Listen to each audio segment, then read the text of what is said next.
إن الحمد لله نحمده ونستعينه ونستغفره ونعوذ بالله من شرور أنفسنا ومن سيئات أعمالنا من يهده الله فلا مضل له ومن يضلل فلا هادي له وأشهد أن لا إله إلا الله وأشهد أن محمدا عبده ورسوله أما بعد فأعوذ بالله من الشيطان الرجيم يا أيها الذين آمنوا اتقوا الله حق تقاته ولا تموتن إلا وأنتم مسلمون يا أيها الناس اتقوا ربكم الذي خلقكم من نفس واحدة وخلق منها زوجها وبث منهما رجالا كثيرا ونساء واتقوا الله الذي تساءلون به والأرحام إن الله كان عليكم رقيبا يا أيها الذين آمنوا اتقوا الله وقولوا قولا سديدا يصلح لكم أعمالكم ويغفر لكم ذنوبكم ومن يطع الله ورسوله فقد فاز فوزا عظيما فإن خير الحديث كتاب الله وخير الهدي هدي محمد صلى الله عليه وسلم وشر الأمور محدثاتها وكل محدثة بدعة وكل بدعة ضلالة وكل ضلالة في النار فأعوذ بالله من الشيطان الرجيم ولقد خلقنا الإنسان ونعلم ما توسوس به نفسه ونحن أقرب إليه من حبل الوريد إذ يتلقى المتلقيان عن اليمين وعن الشمال قعيد ما يلفظ من قول إلا لديه رقيب عتيد وجاءت سكرة الموت بالحق ذلك ما كنت منه تحيد ونفخ في الصور ذلك يوم الوعيد وجاءت كل نفس معها سائق وشهيد لقد كنت في غفلة من هذا فكشفنا عنك غطاءك فبصرك اليوم حديد وقال قرينه هذا ما لدي عتيد ألقيا في جهنم كل كفار عنيد مناع للخير معتد مريب الذي جعل مع الله إلها آخر فألقياه في العذاب الشديد قال قرينه ربنا ما أطغيته ولكن كان في ضلال بعيد قال لا تختصموا لدي وقد قدمت إليكم بالوعيد ما يبدل القول لدي وما أنا بظلام للعبيد وتعاونوا على البر والتقوى ولا تعاونوا على الإثم والعدوان واتقوا الله إن الله شديد العقاب ہر قسم کی تعریف بزرگی اور بڑائی اس اللہ وحدہ لا شریک کے لیے ہے جس نے اس ساری کائنات کو پیدا کیا. درود و سلام ہو رحمت للعالمین خاتم النبیین محمد عربی صلی اللہ علیہ وسلم پر جنہوں نے اپنی امت کے سامنے خیرات اور منکرات کی وضاحت فرمائی. صحابہ اکرام رضوان اللہ علیہم اجمعین، تابعین، تبع تابعین، تمام مؤمن مرد اور عورتوں پر اللہ کی رحمت اور اس کی سلامتی ہو آمین. محترم بزرگوں، نوجوانوں، عزیز بچوں اور قابل احترام میری ماں اور بہنوں، جیسا کہ آپ تمام کے علم میں یہ بات ہوگی کہ قریب میں الیکشن آنے والا ہے جس میں ہندوستان کے بسنے والے ہر شہری کو ووٹ دینے کا حق تو حاصل ہے، یہ بات آپ میں سے ہر ایک جانتے ہیں. موجودہ الیکشن کو لے کر ووٹ دینے والوں کے نام کچھ پیغام اور جن کو ووٹ دیا جا رہا ہے ان کے نام کچھ پیغام باذن اللہ آج کے اس خطبے میں مختصر آپ کی خدمت میں ہم رکھنے کی کوشش کریں گے. یہ بات آپ جانتے ہیں کہ اسلام صرف عبادات کا نام نہیں، عبادات کے ساتھ معاملات، طرز زندگی، انسانی سوچ، انسانی فکر، اس کی ذات کے ساتھ اس کا اپنا تعلق، دوسروں کے ساتھ اس کا اپنا تعلق اور اس کی اپنی کیسے سوچ ہونی چاہیے، ان سب کے حوالے سے اسلام اپنے ماننے والوں کی تعلیم دیتا ہے۔ تو اس لیے الیکشن کے مسئلے کو ہم یہ نہ سمجھیں کہ اس کا دین سے کوئی تعلق نہیں، کوئی کسی کے حق میں بھلا بن جائے، کوئی کسی کے حق میں نقصان پہنچانے والا بن جائے تو اس سے ہمیں کیا فرق پڑنے والا ہے؟ ہماری زندگی تو سکون سے بسر ہو رہی ہے، ووٹ دینے یا نہ دینے سے کیا فرق پڑے گا؟ یہ سوچ کر اگر ہم مسلمان اپنے آپ کو پیچھے رکھیں تو اس کا بڑا نقصان یہ ہوگا کہ لوگ جس کو اپنا نمائندہ منتخب کرتے ہیں یہ سوچ کر کہ وہ دوسروں کے حق میں بھلا ثابت ہو، لیکن آپ کے ووٹ نہ دینے کی وجہ سے کرسی پر ایسے لوگ آ جائیں جو لوگوں کے حق میں نفع رسانی کا سبب نہ بنے بلکہ ایذا رسانی کا سبب بن جائیں، فائدہ پہنچانے کے بجائے لوگوں کو حرج اور تکلیف اور مشقت میں مبتلا کرنے والے بن جائیں، ہم سمجھتے ہیں کہ وہ بندہ بھی اس میں ذمہ دار ہے جو ووٹ دینے سے باز رہا۔ آپ جانتے ہیں کہ کون بہتر ہے، آپ جانتے ہیں کہ کون خدمت کر سکتا ہے، تو جس کے نتیجے میں اگر آپ آگے بڑھ کر اگر آپ کا ایک ووٹ بھی ایک اچھے انسان کو کرسی پہ لے آ سکتا ہے تو وہیں پر آپ کا ووٹ نہ دینا ایک غلط انسان کو کرسی پہ بٹھا سکتا ہے۔ سب سے پہلے ہماری یہ جو ہے سوچ ہونی چاہیے دوستو، تو ووٹ دینے والے ووٹ دینے سے ہرگز پیچھے نہ ہٹے،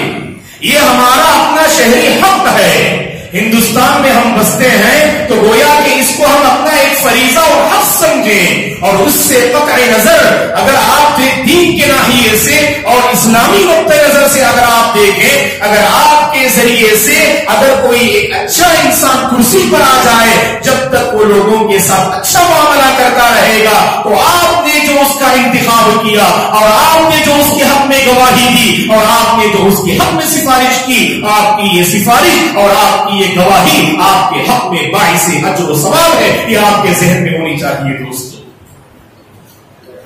اللہ کے نبی نے اسی کو فرمایا صلی اللہ علیہ وسلم نے، خیر الناس انفعهم للناس، لوگوں میں سب سے بہتر وہ ہے جو دوسروں کے حق میں سب سے بہتر ہو۔ تو گویا کہ دوسروں کے حق میں جو سب سے بہتر انسان ہے اس کا انتخاب کرنے کا یہ وقت ہے۔ وارڈ کے جو مختلف ممبران ہوتے ہیں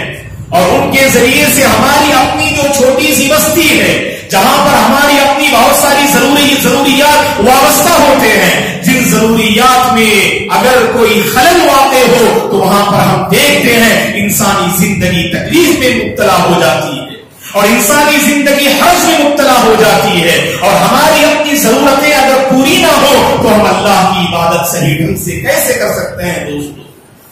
تو دیکھیے ہمارے معاملات میں خلل ہے تو عبادات میں بھی فرق آئے گا، عبادات میں بھی خلل آئے گا، تو اسی لیے معاملات کو بہتر بنانا ہر مسلمان کی یہ ذمہ داری ہے۔ تو اس ناحیے سے بھی ہر ووٹ دینے والا اگر وہ اس قابل ہے ووٹ دینے کے تو اس معاملے میں اسے پیچھے نہیں رہنا چاہیے بلکہ پہل کرنا چاہیے اور ایسے انسان کا انتخاب کرنا چاہیے جو اس کی اپنی بستی اور آس پاس کے رہنے والوں کے حق میں نفع بخش ثابت ہو اور مفید ثابت ہو۔ اور ووٹ دینے سے پہلے اچھی طرح سے سوچتے ہیں کہ جس کو آپ ووٹ دے رہے ہیں کہیں ایسا تو نہیں کہ ایک ایسا انسان جو بہت بہتر ہے، اچھا ہے، آپ اس کا انتخاب اس لیے نہیں کر رہے کیونکہ اس کا آپ کے ساتھ کوئی ذاتی معاملہ ہے، اس کا آپ کے ساتھ کوئی ذاتی دشمنی ہے۔ اور ایسا ہی ہوتا ہے دوستو، ایک بہت اچھا انسان ہوتا ہے، اگر وہ کرسی پر آ جائے تو اس کے آس پاس کے علاقے میں بسنے والوں کا بھلا ہوگا، لیکن یہاں پر چند لوگ ہوتے ہیں ذاتی دشمنی کو یہاں لا کر اس کو پیچھا کرنے کی کوشش کرتے ہیں۔ اور یاد رکھیں دوستو، طرفداری ہرگز اس معاملے میں نہیں ہونی چاہیے۔ غیر جانبدار ہو کر ہر ووٹ دینے والا سوچے کہ میں جس کو ووٹ دے رہا ہوں واقعی وہ امانتدار ہے کہ نہیں، واقعی وہ خدمت کا جذبہ اپنے اندر رکھتا ہے کہ نہیں، اس کے اندر خیر خواہی نظر آتی ہے کہ یا نہیں، یہ سوچتے ہوئے ایسے اچھے نمائندہ انسان کا ہمیں انتخاب کرنا چاہیے۔ ورنہ ہم دیکھتے ہیں شریعت کی یہ تعلیم ہے جہاں طرفداری ہوگی وہاں حق پر پردہ پڑ جاتا ہے، جہاں طرفداری ہوگی وہاں ظلم کو ظلم تسلیم نہیں کیا جاتا، جہاں طرفداری ہوتی ہے وہاں برائی کو برائی تصور نہیں کیا جاتا. اسی لیے اللہ نے قرآن مجید میں کہا وَلَا يَجْرِمَنَّكُمْ شَنَآنُ قَوْمٍ عَلَىٰ أَلَّا تَعْدِلُوا اعْدِلُوا. کسی قوم کی دشمنی تمہیں اس بات پر آمادہ نہ کرے کہ تم نا انصاف کر بیٹھو، بلکہ انصاف کے ساتھ معاملہ کرو. سامنے دشمن ہے، اگر اس کے ساتھ حق ہے تو حق کی طرفداری کرنی چاہیے. دشمن ہے اس لیے حق پر رہنے کے باوجود ہم اس کو پیچھے کرنا چاہتے ہیں اور ناحق انسان کو کرسی پہ لانا چاہتے ہیں. تو شریعت یہ کہتی ہے یہ تقویٰ کے منافی ہے اور تقویٰ کے خلاف والی یہ بات ہے. اعدلوا هو اقرب للتقویٰ. انصاف کے ساتھ ہر معاملے میں کام آنا، اس لیے کہ انصاف یہ تقویٰ کے سب سے زیادہ قریب ہے. اس لیے دوستو ووٹ دینے والے غیر جانبدار ہو کر ووٹ دیں. آپ کی ذاتی دشمنی ہے وہ بہت جلد ختم ہو جائے گی، لیکن اگر آپ نے غلط انسان کو کرسی پر بٹھانے میں اگر آپ کا ووٹ اس میں اگر معامل ہو تو گویا کہ جب تک اس کے ذریعے سے لوگوں کو نقصان پہنچتا رہے گا برابر آپ اس گناہ میں آپ بھی شریک رہیں گے. یہ میرے اور آپ کی بات نہیں ہے. قرآن مجید پڑھ کر دیکھیے آپ، قرآن مجید میں اللہ تبارک و تعالیٰ نے سورہ نساء میں کہا من یشفع شفاعۃ حسنۃ یکن له نصیب منها ومن یشفع شفاعۃ سیئۃ یکن له کفل منها. اگر کوئی اچھی سفارش کرتا ہے اور اچھی سفارش کے نتیجے میں اگر کوئی اچھا انسان جس کے ذریعے سے بھلائی عام ہو رہی ہو تو اس بھلائی میں اس سفارش کرنے والے کو بھی برابر شریک کیا جائے گا باذن اللہ. آپ کی ایک اچھی سفارش جس کے ذریعے سے بستی والے راحت محسوس کر رہے ہیں، بستی والے اپنی ضروریات کو بآسانی مکمل کر رہے ہیں، اور بستی والے جو اپنے معاشرے میں اور سوسائٹی میں جو مختلف قسم کی پریشانیاں محسوس کر رہے تھے، اور آپ کی اچھی سفارش کی وجہ سے اور اچھی گواہی کی وجہ سے اگر ایک اچھا انسان کرسی پر آ جائے جس کے ذریعے سے ہماری بستی میں بہت سارے مسائل حل ہو رہے ہیں، یاد رکھیے آپ بھی اجر میں ثواب میں برابر شریک ہوں گے، کیونکہ یہ آپ کی سفارش کا نتیجہ ہے. وہیں پر یاد رکھیے جانتے ہیں کہ غلط انسان ہے، پھر بھی آپ نے پیسوں کی چکر میں یا نوٹوں کے جو ہے ہوس میں اگر آپ نے اس کو اپنا نمائندہ منتخب کر دیا اور اس کے آنے کے بعد اس قدر وہ کاموں سے غافل اور مغفل ہے اور وہ مسائل کو نمٹانے کا اور حل کرنے کا حوصلہ اگر اپنے اندر نہیں رکھتا ہے، ہمارے مسائل پر مسائل انبار اور مسائل کا انبار ہمارے سامنے نظر آئے، یاد رکھے کہ اس گناہ میں وہ انسان بھی برابر شریک رہے گا جس نے اس معاملے میں اس انسان کی سفارش کی. یہ ہمارا اپنا ذاتی حق ہے دوستو، اس کا ہمیں صحیح استعمال کرنا چاہیے. ووٹ دینے سے پہلے اچھے انسان کا انتخاب کریں جو خدمت کر سکتا ہو، جو لوگوں کے حق میں بھلا ہو، جو ہمارے اپنی ضروریات زندگی کو مکمل کرنے میں ہمارا تعاون کر سکتا ہو. اگر ہمارے حقوق پر آ جائے، ہمارے حقوق کو ہڑپ کرنے کی اگر بات کرے تو وہ اوپر تک جا کر اپیل کر سکتا ہو اور ہمیں اپنے حقوق کو دلوا سکتا ہو. ایسے آدمی کا ہمیں انتخاب کرنا چاہیے جو جری ہو، جو بہادر ہو، جو بے باکی ہو، جو اپنے اندر جو ہے امانت کی صفت رکھتا ہو. ایسے انسان کا انتخاب کرنا یہ ہماری ذمہ داری ہے دوستو. یہاں پر ہم دیکھتے ہیں کہ ووٹ دینے والے ان کا خیال کرتے ہوئے ووٹ تو دے دیتے ہیں، لیکن جن کو ووٹ دیا جاتا ہے، دوسرے الفاظ میں اگر ہم کہیں جو ممبرز بننے کے امیدوار ہیں، ایسے امیدوار لوگ کرسی پر آنے سے پہلے ان کے بہت سارے وعدے ہوا کرتے ہیں، ان کے بہت سارے جھوٹے وعدے ہوا کرتے ہیں، بس لوگوں کو محض دھوکے میں مبتلا کرنا چاہتے ہیں کہ ہم کرسی پر آنے کے بعد ذمہ داری کو سنبھالنے کے بعد ہم یہ سارے مسائل کو ہم ختم کر دیں گے. پانی کا مسئلہ ہو، گندگی کا مسئلہ ہو، سڑکوں کا جو ہے مسئلہ ہو، ہر مسئلے کو ہم حل کر دیں گے. لیکن اللہ رحم کرے کہ وارڈ کے بہت سارے ایسے ممبرز ہماری اپنی بستی میں جو مسلمان ہیں، جن کی صفت تو امانت و دیانت کی ہونی چاہیے اور جن کی صفت خدمت خلق ہونی چاہیے، جن کا شعار دوسروں کے کام آنا ہونا چاہیے، لیکن یہی لوگ کرسی کے نشے میں ایسے مست ہو جاتے ہیں کہ رشوت لینا ان کی عادت اور دوسروں کے حقوق کو ہڑپ کرنا ان کی عادت، جھوٹ کا سہارا لینا ان کی صفت، اور دوسرے الفاظ میں ہم کہیں اپنے آپ کے ان کے اندر جو مسلمانیت ہے اس مسلمانیت کو ختم کر بیٹھتے ہیں. دوستو اللہ رحم کرے ایسے لوگوں پر. اگر کافر بندے کرتے ہیں دین اسلام سے محروم ہے، کوئی تعجب والی بات نہیں. تعجب تو اس وقت ہوتا ہے جو مسلمان اپنے اندر ایسے غلط اوصاف کو رکھتے ہوئے لوگوں کو تکلیف اور حرج میں مبتلا کرتے ہیں. یاد رکھیے کہ کرسی پر آنے سے پہلے جو آپ کے اندر جو جذبہ آپ جس کا اظہار لوگوں کے سامنے کرتے ہیں، اس جذبے میں ہر امیدوار کو مخلص بننا ہے اور سچا بننا ہے، اور ایک سچی طرف کے ساتھ آپ کو جو ہے اس کے اندر داخل ہونا ہے. اگر آپ جانتے ہیں کہ آپ کے اندر کمزوری ہے، آپ اس کا حق ادا نہیں کر سکتے، آپ جو ہے امانت و دیانتداری کے ساتھ اس جو ہے ذمہ داری کو نہیں نبھا سکتے، تو آپ اپنے نام کو وہاں سے نکال دیجیے. اسی میں آپ کے دین کی سلامتی ہے اور آخرت کی سلامتی ہے. دوستو، کتنے ایسے مسلمان ہیں جو اس میدان میں داخل ہو کر اپنے ایمان کا اور اپنی سچائی کا سودا کر بیٹھتے ہیں. اللہ کے پاس جواب دہی کا کوئی احساس نہیں. ہمارے بہت سارے ذمہ داران پر جانتے ہیں کہ ہماری بستی میں اور ہماری سڑکوں میں اور ہماری گلیوں میں کتنے مسائل ہیں، ان مسائل کا حل وہ کر سکتے ہیں، لیکن حل کرنے کے لیے تیار نہیں. کیوں تیار نہیں؟ اللہ معاف کرے، بس پیسے کے نشے میں مست ہیں اور دوسروں کو دیکھ کر ان کے اندر جو پہلے اچھائی کا جذبہ تھا وہ سارا جذبہ ختم ہو جاتا ہے. دوستو، لہذا جو امیدوار ہے ممبرز کے، اگر واقعی آپ قابل ہیں، اپنے آپ کو سمجھتے ہیں کہ میں اگر کرسی پر آؤں میں دوسروں کے کام آ سکتا ہوں، دوسروں کی میں صحیح خدمت کر سکتا ہوں، امانت و دیانتداری کے ساتھ اس ذمہ داری کو میں نبھا سکتا ہوں. جب ہمارے حقوق پر جو ہے آنچ آئے، ہمارے حقوق کو ہڑپ کرنے کی بات کرے، میں اوپر تک اپیل کر سکتا ہوں، بے باکی کے ساتھ مسلمانوں کی اور جہاں حق ہے اس کی میں طرفداری کر سکتا ہوں. اگر یہ جذبہ اپنے اندر رکھتے ہیں تو ضرور آگے آئیں، ہم آپ کا استقبال کرتے ہیں، اور بستی کے سارے لوگ ایسے ہی جذبہ رکھنے والے لوگوں کا انتخاب بھی کرنا چاہیے. دوستو، اور اس موقع پر ہم اس بات کو بھول جاتے ہیں دوستو، جو معاشرے کے ذمہ دار ہوتے ہیں، جو اس طرح کے الیکشن وغیرہ میں شریک ہوتے ہیں، سب سے پہلے انہیں اللہ سے توفیق مانگنا چاہیے. دوستو، اس معاملے کو ہم بھول جاتے ہیں. یاد رکھیے، اگر اللہ نے آپ کو کسی بھی فیلڈ کا ایک ذمہ دار بنایا ہے، گویا کہ اللہ تعالیٰ آپ کے ساتھ گویا کہ یہ چاہتے ہیں کہ آپ دوسروں کے حق میں نفع بخش ثابت ہو. اللہ اکبر! اللہ کا ہم پر کتنا بڑا احسان ہے کہ دوسروں کی ذمہ داری اللہ نے ہمارے کندھوں پر ڈال کر رکھی ہے. تو اس کا کیا معاملہ ہونا چاہیے؟ جو ذمہ داری اللہ نے ہمیں دی ہے، اے اللہ تو نے مجھے جو ہے اس قابل سمجھا کہ میں دوسروں کے کام آ سکتا ہوں، لہٰذا مجھے انتخاب کے بعد بھی لہٰذا مجھے اس بات کی توفیق دے میں لوگوں کے صحیح کام آ سکوں.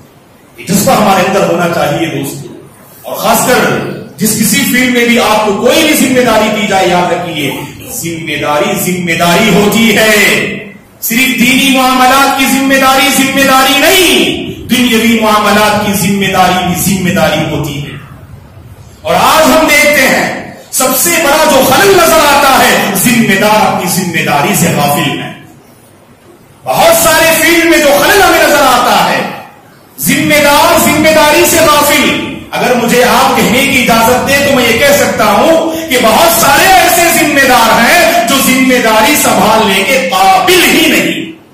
جن کے پاس صلاحیت نہیں، جن کے پاس قابلیت نہیں، جو عہدے کو سنبھال نہیں سکتے. ایسے جاہل نادان لوگ کرسی کو سنبھال رہے ہیں دوستو. اور یہ قیامت کی نشانی ہے. ہمیں سمجھ جانا چاہیے. اذا ضیعت الامانۃ فانتظر الساعہ. اللہ کے نبی سے پوچھا گیا کہ قیامت کب آئے گی؟ آپ نے کہا جب امانت کو ضائع کر دیا جائے تو قیامت کا انتظار کر لو. اور محدثین نے کہا کہ ضیاء امانت کا مطلب یہ ہے، امانت کو ضائع کرنے کا مطلب یہ ہے کہ نہ اہل لوگ کرسی پر آ جائیں گے، نہ اہل لوگ کرسی پہ آ جائیں گے. اور یاد رکھیں کہ ایسے لوگ جب آئیں گے کرسی پر تو گویا کہ قیامت کی اہم نشانی ہے. تو اس وقت ان قیامت کا انتظار کرو، قابل لوگوں کا انتخاب کریں. اور آپ نے اپنا نام جو ہے وارڈ کے ممبرز کے امیدوار میں اگر آپ نے دیا ہے تو اپنے آپ کو قابل بنانے کی پوری فکر کیجیے. اور اس آیت کریمہ کو مد نظر رکھیے، وَلَا تَعَاوَنُوا عَلَى الْإِثْمِ وَالْعُدْوَانِ، کہ گناہ کے معاملے میں اور بے حیائی اور سرکشی کے معاملے میں ہرگز ایک دوسرے کا ہم تعاون نہیں کریں گے. بلکہ جہاں بھی بھلائی کا مسئلہ ہوگا، بھلائی کا معاملہ ہوگا، دینداری کی بات آئے گی، نفع رسانی کی بات آئے گی، وہاں ہم ایک دوسرے کا ضرور تعاون کریں گے۔ تو عہدے پر آنے کے بعد ہمارے پاس جو اہم مسائل ہوتے ہیں پانی کے، پاکی صفائی کے، سڑکوں کی اصلاحات کے، اور ہمارے اپنے یعنی حقوق کی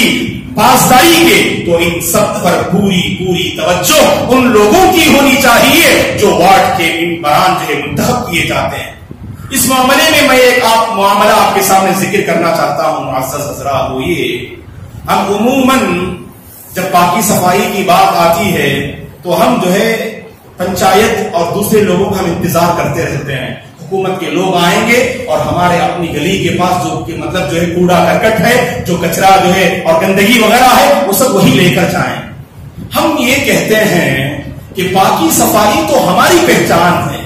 پاکی صفائی ہمارا شعار ہے، پاکی صفائی ہماری سوچ ہے، تو اس کو سامنے رکھتے ہوئے ہم اپنے گھر اور گھر کے سامنے والی حالت کا جائزہ لے کر دیکھیں۔ بس ہر گھر کا فرد یہ سوچ لے کہ میں اپنے گھر اور اپنے اطراف و اکناف کو پاک و صاف رکھنے کی پوری کوشش کروں گا۔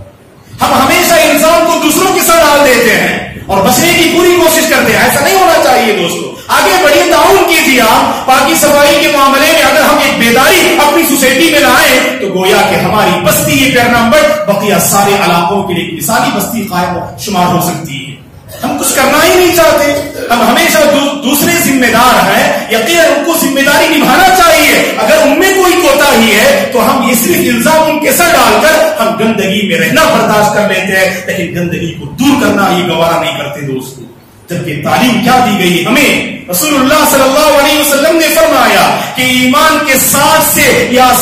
زائد یا 70 سے زائد شعبے ہیں۔ الایمان بضع وستون وفی روایہ بضع وسبعون شعبہ۔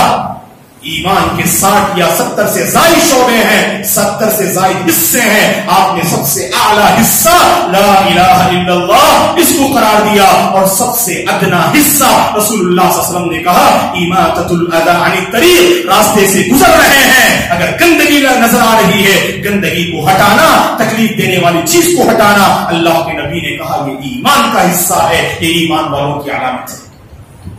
ہمیں بھی پہل کرنا چاہیے کہ ہم اپنے آس پاس کے ماحول کو بلکہ اپنے گھر کو ہم پاک و صاف رکھیں۔ اور کتنے ایسے مسلم گھرانے ہیں جو گندگی لا کر اپنے گھر کے سامنے ڈال دیتے ہیں، اور وہیں سے گویا کے بہت سارے مسائل کھڑے ہوتے ہیں دوستو۔ اللہ رحم کرے کہ اللہ کے نبی نے پاکی صفائی کو آدھا ایمان قرار دیا، اور آج مسلمانوں کی پہچان گندگی ہے، پاکی صفائی نہیں دوستو۔ جبکہ آپ ایک ایسی قوم کو دیکھیے جس قوم کے پاس کوئی تہذیب نہیں، جس قوم کے پاس کوئی اصول نہیں، لیکن صبح سویرے اٹھتی ہے اور اپنے گھر کو پاک و صاف کرتی ہے، گرچہ وہ پاکی صفائی کے معاملے میں زیادہ اہتمام نہیں کرتے ہیں پیشاب اور پاخانے میں، لیکن اس کے باوجود دیکھیے ظاہری پاکی صفائی پر ان کی کیسے توجہ ہوتی ہے۔ یہ تو ہماری تعلیم ہے، یہ تو ہمارا جو شعار ہے، یہ تو ہماری پہچان ہے دوستو۔ اس پہچان کو ہم نے کھو دیا،